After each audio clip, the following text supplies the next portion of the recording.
Hey everyone, I hope you had a great day. Welcome back to some new r/malicious compliance stories.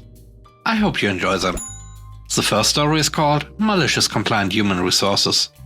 I work as a developer in an IT company, though I still do a number of support tasks every now and then. Due to 2020, we are asked to work from home as much as we can. There still is the option to work from the office. But with no more than one person being allowed per room, you have to request a day where you can come into the office. You're then placed in the office queue and assigned a date when you can come into the office. Our access cards are linked to the system. So we physically cannot come into the office outside of our assigned dates. Of course, some people, including our CEO, are there practically every day because they cannot work from home. This is all fine and everyone understands, even though it makes the office queue longer. However, if you are able to work from home at all, you have to make use of this queue and are not allowed to deviate from that. One day I got a call from the CEO. My computer stopped working. Have you tried this and that? We go through some basic on-the-phone troubleshooting steps, but to no avail. Then please come into the office as soon as you can, I'm really stuck here. Thinking he'll sort out the access into the building, I'll get in my car and get to the office about 10 minutes later. However, at the reception my card doesn't allow me access. I speak to the receptionist and she informs me that I should make use of the office queue in order to get in, as the nature of my work doesn't require me to be in the office. I eventually end up calling my manager and the HR manager, and they all end up telling me the same thing. I even try ringing up the CEO to see if he can make an exception, but of course he doesn't answer his phone. So my only option is to go back home and submit a request into the office queue. My scheduled date is more than a week in the future. I shoot the CEO a quick email explaining that this is as soon as I possibly can get into the office. No further response.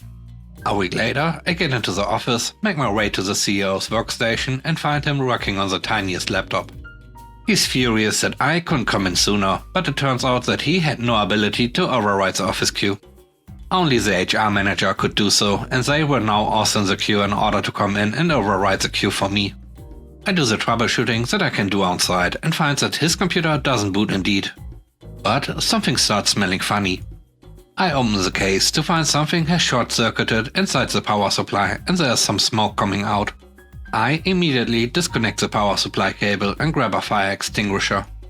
I ended up not needing it as it stopped smoldering as soon as I disconnected the power. Fortunately. But the wide-eyed, silent response from the CEO tells me he didn't see this coming. I remove the faulty component from the case and search around if there are any local stores that carry a new compatible PSU, but there are none. We order one online and it is said to arrive the next day. I immediately submit another request into the office queue, only to find that it has grown considerably since the previous week. My next scheduled date is 2 weeks out, between Christmas and the New Year. I relay this to the CEO, expecting him to go off on me for this. Instead, he just sighs. You know, at this point, I'm just glad you saved me from a fire. I'll ask the HR manager to put in a blanket override for you. The replacement PSU is in the office for about a week now. HR is unwilling to make exceptions as I am still able to do my work from home just fine in their opinion. So our CEO will have to work on his laptop until Christmas. And even though he's more than a little frustrated about it, fortunately he's not frustrated with me. The next story is called I Think He Doesn't Like Me Anymore. I was hired at a LTL freight company in a major metro area. I start at 10:30 AM. If I were to take my breaks as scheduled, it would disrupt getting the job done. I usually have 18 to 24 stops. I need to make deliveries as safely and quickly as possible, as some customers close at 3 PM and I have to pick up shipments en route, then continue making deliveries until they are done. And I have to make pickups from other customers who close early. To get this all done, I can take my 12:30 coffee break. If I take my 30-minute lunch break as scheduled, I would never get it done. I bring a small cooler with food and drinks so I don't have to stop the mission. It takes between 7 and 8.5 hours to get it done. Then I take the 45 minutes of breaks before returning to the terminal. I had been doing this for months and all was well. One day the terminal manager asked me why it took me so long to get back after my last stop. I explained what I had been doing. He told me going forward if I skipped a break I would lose it. and I was to return to the terminal directly from my last stop. I'm a Teamster. My first priority are the customers who pay my wages. But I will never give up the breaks I have earned. We have work rules. Breaks are to be taken where you have a restroom and hot food is available. So, okay boss, you will get what you asked for. Next day, when it is time to take my first 15-minute break at 12:30, I call in to tell them I'm going to where I'm going to take my break. I called when I got there and I told him I am starting my break. 15 minutes later, I call in to say that my break is over and I'm heading to my next stop. Same thing for my half-hour lunch. This put me about an hour and 15 behind my former schedule. A lot of customers close at 5 PM and I have their phone numbers. Some rated, some did not. I missed 3 pickups and 2 customers who were expecting their goods 600 miles away tomorrow were not happy. The terminal manager told my union stewards that I was using my breaks as a weapon. This issue was never resolved the way the boss wanted, for me to skip my breaks. The boss had to figure a different way to get it done. I think he doesn't like me anymore. The third story is called She Wants to Do the Filing. This story takes place in the summer of 2020. I joined my boyfriend on a camping trip to the woods, planning to relax while he worked. We both work in tree removal, but I didn't have a current project. I accidentally got a job as an admin support for my boyfriend's boss after hanging around the office one day and giving Excel tips. At first, I helped with building spreadsheets, reports and sending emails for him.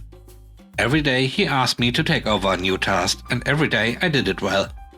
Eventually, I had developed a schedule and even included running programs to check for mistakes while I took calls to increase productivity. My boss, the owner of the company, decided he had nothing to do with me there, so he went home, different state and time zone, and I ran things. There were about 3 months of this.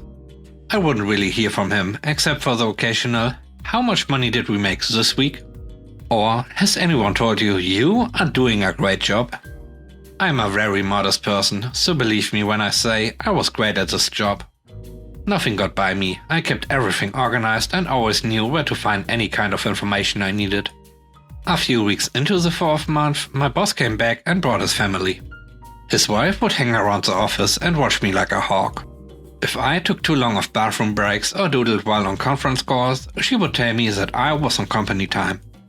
And honestly, I didn't mind too much. She was very nice a lot of the time and I'm pretty easygoing. During a stand down, my boyfriend and I went home and were having dinner with his family when my boss's wife called. She was angry from the start of the call. "Where is this employee's paperwork?"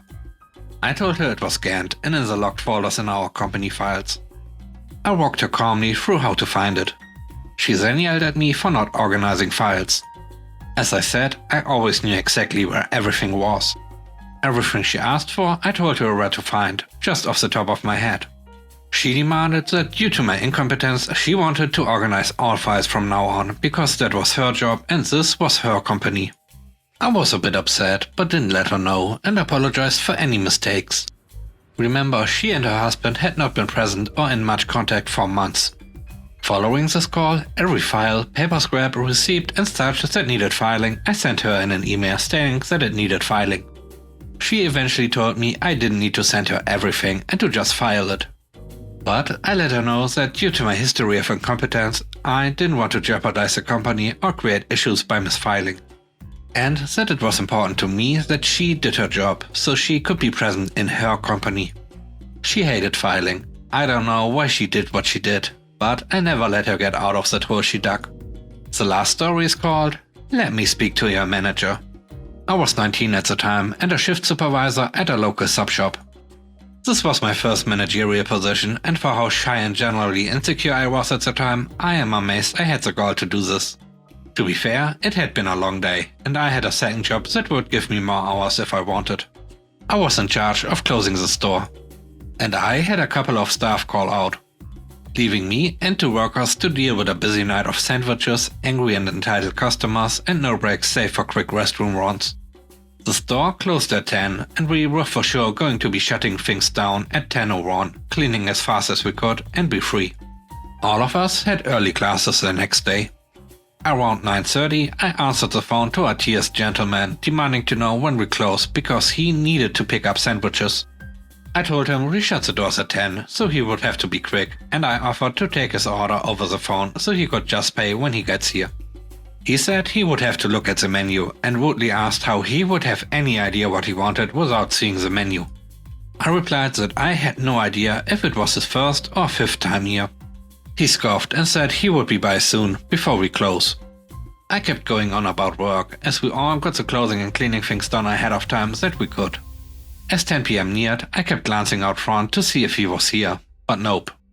Once 10 PM hit, we got going on what we needed to finish: food covered, stored in the walk-in, counters cleared, and so on. There were a few people finishing up eating in the lobby, but they looked almost done. At 10:15, an irritated voice called into the kitchen asking, "Is there anybody working here? I would like to place my order." I walked out and behind the counter, and I told him that we closed 15 minutes ago and the kitchen was shut down. I called half an hour ago and I was told I could come get food still, that you were open, he stated. That was me you spoke to, and at 9:30, 45 not 30 minutes ago to be precise, we were open, and I informed you that we close at 10. It's now 10:15, we are closed. There are people here still eating, so you are clearly open. He gestured to the people putting on the coats and walking to the door.